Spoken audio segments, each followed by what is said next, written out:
Welcome back to the DMZ America podcast for September 10th. I'm Ted Rall coming to you from the left.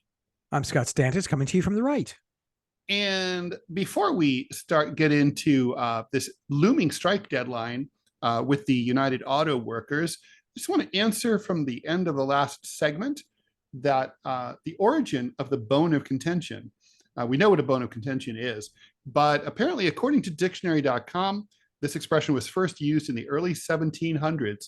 It comes from the fact that two dogs would often fight over a bone, with neither animal wanting to give in to the other. Well, there it is. Now we know. Arcane. And now knowledge is what? What if two cats? Power.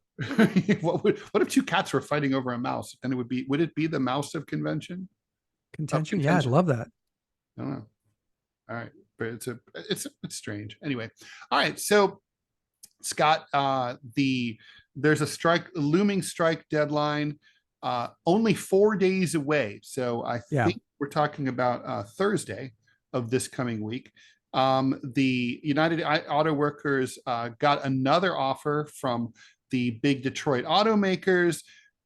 They had their rather militant union president, Shawn Fain, said niet, and the union membership, 146,000 members strong, said tell Ford, GM, and Stellantis. Did you know? Which is what? I didn't know I owned a car company. That's amazing. Yeah, I mean, hello. I want a free car because my car is getting a little as long in the tooth as Joe Biden. Yeah, but it just sounds so weird. Hey, Ted, what kind of car do you drive? I drive a Honda Accord. No, I mean, just say a Stellantis. Stellantis. So Stellantis, what it was the result of a merger between the Chrysler and Mercedes group of France and Fiat Chrysler. Stellantis. Yeah, I'm looking at etymology. It comes from the Latin verb stello and carries the meaning of that brightens with stars. Stellantis. Stellantis. Yeah. It does sound like I'm related because I get people asking me if I'm related to DeSantis. See, I think Stellantis sounds a little bit like a viral infection that you might get from engaging with prostitutes in certain parts of the world. Like I would say, like in southern Italy. Like I went, I was down there and I met this like woman, and I came back with a bad case of Stellantis. Wow. Do they have a cream for that? Maybe it's a balm, or I don't know. Actually, they say that just more sex with the prostitute is really hair of the dog that bit you is the solution. I don't know. So anyway, yes, Stellantis, which I guess I'm just going to call Chrysler, sort of Stellantis, formerly known as Daimler Chrysler, right? Okay. So anyway, there we go. So currently, let's see. The offer current offer on the table is a 4-year contract with an increase, a pay raise of 14.5% over 4 years. So in other words, roughly that comes out to about 3% and change per year. And that was from Stellantis. Ford has offered 10% over 4 years, so 2.5% a year. And GM also is 10%. Stellantis also offered a $6,000 one-time payment and $4,500 for the final 3 years of the deal. Hourly wages would go from $15.78 to $20 an hour for temporary workers. So basically, the union wants 46% across the board wages. In other words, for new workers as well as for old workers over 4 years. So I guess we're talking about roughly 11.5% per year. There has been basically effectively a pay freeze there. So they've even while automakers' profits have been skyrocketing, the workers have been chafing because they haven't seen a raise in a long time. Look, they're pretty far apart, Scott. I mean, I think, what do you think? I think we are looking at a better than 50-50 chance that we're going to see a strike on. Oh, yeah, no, we're going to see a strike. We're what would you say 4 days out? Yeah. And they're this far apart still. No, we're going to see a strike. What does this mean? It means that these companies probably up production overseas in Canada, although I think Canada is also protected by the UAW, but I'd say Mexico and other places where they build these cars. I don't disagree with unions. In fact, I know people are surprised to hear that I'm actually a pro-union, conservative, because if you're, let me put the nuance on it. Private companies like the UAW, like other companies that work for corporations, I am dead set against, as was FDR, public service unions. I hate them with a passion. Teachers unions, unions for state, municipal and city workers, federal workers. It makes me crazy because it means that the American people are the adversaries. And by the way, it used to be that if you got a federal job that didn't pay that great, but the benefits were amazing and the retirement was phenomenal. This is different. This is people voluntarily joining a union and collectively acting. It's the only power they have, Ted. You know this. And I will guarantee you that the head of Stellantis gets a 8-figure bonus every fucking year. Oh, I'm sure that's right. Yeah. And when you suggest that, and so why don't you just take a fraction of that bonus? Oh, well, it's not the same money. The fuck it's not. You sell a Stellantis slag or whatever their cars are called. You get $10,000 from it. That goes into the Stellantis's kitty. It's not different money. So I hate it when with in the newspaper business, how well that business was run. You can tell how well it was run because there aren't any anymore. And I would argue, do the executives really deserve these bonuses? Why not? And I brought it up during meetings when they say, you have to not only take the same salary you took last year, but we're going to put you on involuntary furlough. Okay. But you're still getting $1 million bonus. That's different money. It's not different money. Money is a zero-sum game, despite what they want to tell you. Yeah. When they say but if we didn't send billions of dollars to Ukraine, that doesn't mean that money would go to the homeless. That's true, but it could. We're just deciding not to send it. Right. To them. Yeah. Oh, by the way, a quick note on that. When our Secretary of State is in Ukraine, says, "Oh, I didn't know he had the power to hand giant checks out, but apparently he does." Ted, he said that we're going to send an additional $1 billion to Ukraine. Yeah.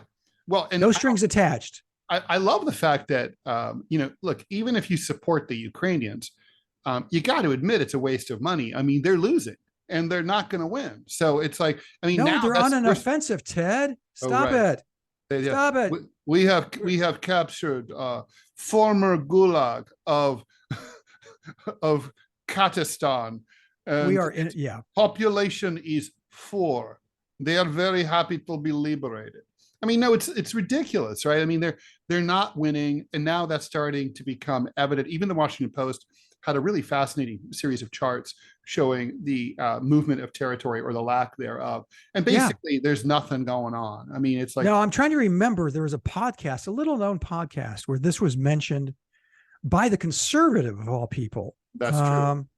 That this is a stalemate. We're in a stalemate now. It's done. This is where and now it's going to be the only thing left is to just keep the stalemate going for however long it goes. And that stalemate is to Russia's advantage, because it's the fighting is 99% of it, aside for the occasional drone attack and into Russia from Ukraine, is being fought in Ukraine. So, look, what did Putin come for? Putin came for, there were some war aims that he had to have, and there were war aims that were like sort of a stretch, like if I can get it. And he got the ones he had to have. He solidified Crimea and the Donbass. Now, the rest, like trying to get rid of Zelensky, take over Kiev, that didn't happen. But, that was like, okay, well, it would have been nice, but he got what he needed. And he shored up and the domestic support. I don't know. I mean, right. The Ukrainians have got to get real. I mean, there needs to be a negotiated settlement, but let's get back to the UAW. Yeah. So, all right. So there's probably going to be a strike. I agree with you. Question now is, look, first of all, car prices are going to go through the fucking roof. You can't buy a car now. There's literally not a single model of car now that retails for $20,000 or less anymore. And if you want a car, you can't, and if you have a specific one in mind, like, oh, I'd like the 2-door model instead of the 4-door model, they don't have it. And if you want a specific color, you can't get it. And even if you're willing to take it in some shitty color that you want, I'll take chartreuse.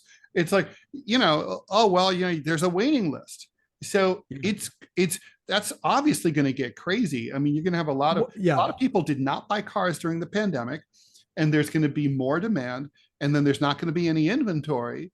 So car prices are going to go up. This is going to feed inflation in a Actually, my understanding is car sales went through the roof during the pandemic. Oh, did they? Yeah, because the interest rates were, nothing, 0%. Oh, that's so right. So the inventory for cars was way they down. couldn't fly, so people wanted cars. Yeah. Yeah. So yeah, they did. No, it did well there, but that's the point. Here's the danger, and I'm going to bring up some of my history. My first job was at the Orange County Register, and one of my cartoons was, and I did a number of them, berating the steelworkers, United Steelworkers, because they went on strike. This is back when Japan was dumping a shit ton of cheap steel into our market, which we should have stopped, quite frankly, and didn't. Which we could have. But they were striking, and at the time of the strike, this is 1981, 1982, Ted, and they were already, a starting steelworker made $35 an hour in 1981 America. Now, if that's sustainable, that's great. But, that's still, even today, $35 an hour would be a great job. That strike effectively killed a vast swatch of the steelmaking business in the United States, because you're building a skyscraper. I can, spend $200 a square foot for American steel or $20 a square foot for Japanese steel. Which one are you going to go with? That was when we should have, in hindsight, protectionism probably should have stepped in. Mm-hmm. But the rich people building big buildings and needing big steel didn't want that to happen. So it didn't. It was a stupid strike on their part. The other thing that's stupid about unions in America is, if you look at Japan, you look at Germany, the unions work very closely with management. They are, I think, is it Japan or Germany or both, where a union member sits on the board? I don't know about Germany, but that's certainly true in Japan. So they're privy to the books, and when Toyota, it's not adversarial there. They're on the same team, really. Right. It can be adversarial, and don't forget there have been strikes, but they were for the Toyota decided they didn't want to pay their workers enough so they could have a bit more profit and jack up their stock prices. But for the most part, they're both working towards the same thing. And if the unions were privy to the actual books, that is, we know how much executives are being paid. We know how much liquidity there is. We know all that information. And if Toyota is going, listen, we had 20% dip in sales this year. The union's going to go, yeah, we can see that. Yeah. It's not like we have to take your word for it, which is what it is in America, which is horseshit, because executives in America, the books are kind of public. I mean, these are publicly traded corporations, right? Yeah, but you and I both know what you can do with numbers in that situation. And the fact of the matter is that management of those corporations, of major corporations in America, has shifted more and more. They were never saints. Okay, let's be really clear about this. But what was it, Ted? 50 years ago, the difference between the CEO pay and the highest paid hourly worker was like, I think it was 100% or 100 times or 10 times what it was. Now it's thousands of times.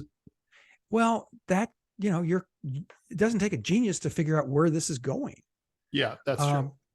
And so, yeah, go union. Listen, I'm a member of SAG-AFTRA, and I'm all for this strike, because the economy of Hollywood changed so quickly. Mm-hmm. And, and you didn't realize that. I mean, you think of people like, Scarlett Johansson or any of the big stars who make, 8 figures for each film. But the other actors, the smaller actors, the ones who have 1 or 2 lines or extras in the background, make very little money, mm-hmm. very little. Mm-hmm. And they were hoping on residuals. And of course, residuals have disappeared with streaming. So how do you make up that income? Mm-hmm. I am 100% behind the strike in Hollywood. And the producers prove themselves to be what they are. If you remember the quotes from the Producers Association, is that the editors, the film editors, the composers, and all of them are going to start losing their cars and their houses. And then they're going to come seriously come to the negotiating table, because their membership will be starving. Mm-hmm. They're not wrong. The unions that aren't striking, those people, those members are really getting the shaft right now. But the producers know that they can fuck with them and starve them. Huh? That's so sweet. Isn't that great? I love that. Yeah, it's amazing. You know, you think, so as a conservative, I'm not going to sit here and say, yeah, ownership and corporate leadership is fantastic. They deserve to make that kind of money. They don't. Over the years, they've ginned the system. They have ginned the rules. They have manipulated the economy and the taxes, where, you know, they have such a massive advantage over people like Ted and I and you listening to this podcast that it has become repulsive. And there's going to be an extreme reaction to it.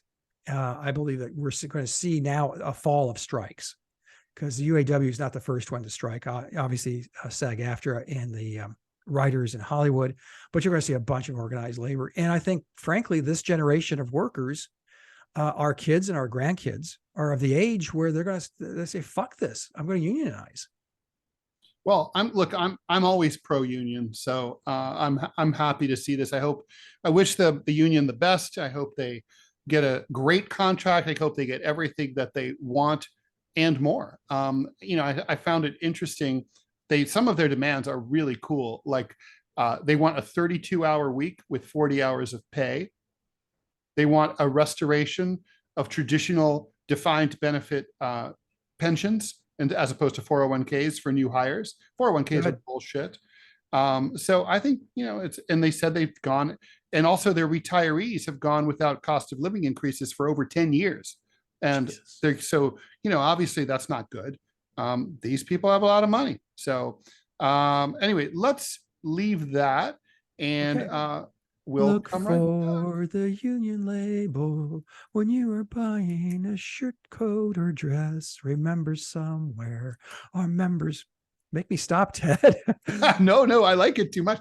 Do you remember that Carol Burnett show skit where they just start walking through, like knocking over the set? They're like, as they sing that song. I don't know why it's funny. It just is funny. Oh, it's fucking hilarious.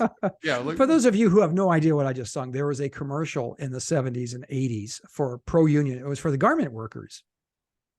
It was paid for by the garment workers, and that was their song. Look for the union, and they're like marching side by side, like So it's a multi-racial, multi-ethnic, multi-gender crowd marching towards the glorious workers' future of America. Indeed. Like, you know, as a socialist myself, I can't help but have my loins.